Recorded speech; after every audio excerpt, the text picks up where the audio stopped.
Welcome to this tutorial of the radar power switch. It's this blueprinting area. So let's flip it down again.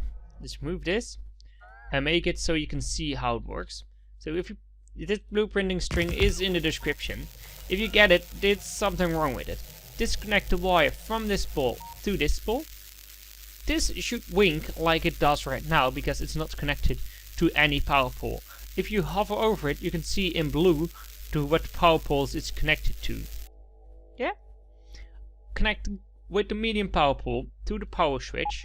I prefer the left side, right doesn't matter. From the right side, from the other side to the big power pole. And make sure there's a red line between the accumulator and the power switch.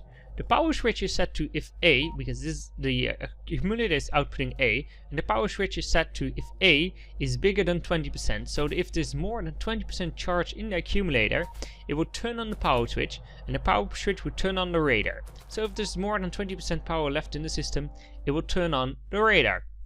Nice. And now it's safe. Doesn't matter. So if we then, and this represents your base. Maybe a little bit weird, but you can see it working. You can see that the radar is going and this is going. But just imagine that the power just went out. Bloop, power went out. And you're now running a battery power of accumulators. As you can see on the right side, it's going down. Your base is still working, your radars are still working, but you don't have the power and the capacity to run it. So let's speed it a little bit up. So you can see it's still going down. And when it's below 20%, you will see it goes pretty quickly down. But when it's below 20%, it will stop the radar from working. As you can see right now, the radar has stopped.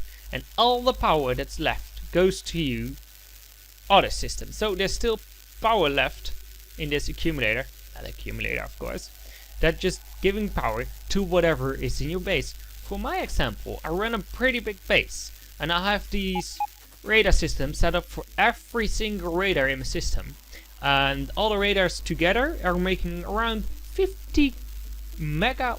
Am I right? I don't know. Let's see. Connect this up to there. It should come back on because the power is back on. It's charging the accumulators. It should, but it is not because there's no power left.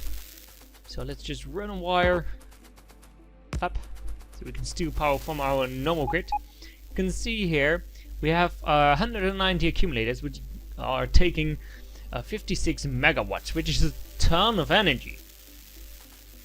But that energy we want to use that differently, because I don't want to use it for the accumulators, another for the radars, but for my base and for the turrets. Because in my base I have a wall made of laser turrets, and I don't want the laser turrets to die. So what I basically did is I connected this system up, because you could do it a little bit differently. If you, for example, instead of having it like that, it just not hook the radar up, but instead of the radar, let's do it like that. Instead of the radar, just hook your base up here. Make a little different base. So, for example, this is your normal base. And drop on something on there with... Which button was it? How did you drop stuff? Like that. Good. So now it's just moving away items. There's not enough production of energy to keep up with the demand of everything. Which is fine because we can just wire it up. So, for example, if you now have the problem that you want to have enough energy for your turrets, this is just representing the turrets that I have. They are just hooked up for the wire system always. If you instead hook it up with a system like this, so this is your base and your radar system. So if the power goes down and there's not enough electricity for your radar or your base, your turrets will just keep on going while your radar, and so does your base, will be turned off. And this way you have energy left So you have energy right now left for whatever is here. And in my case it's storage, but you could do it that it will keep some energy for whatever you want. And you can install this kind of switch. You don't need the radar right here for this thing to work, but this radar is here for the radar system, because that's why I wanted to do this, to make this tutorial. I hope you enjoyed this tutorial. If you have more questions, leave them down in the comments below. If you want me to see doing other tutorials about stuff, also just ask me, it's all fine. If you want this, you can build it, as you can see right now. Don't forget that this wire from this pole is going into there. If you want to disconnect wire, use shift to disconnect all wires to that pole. So again, connecting it to from the main grid, from the big pole to the power switch, from the power switch to the little poles, and to wherever you want to do. Make sure that this one is not connected directly to this one, only uses this switch.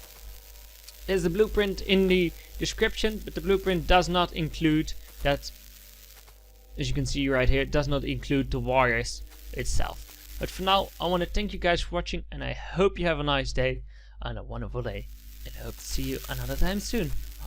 Goodbye.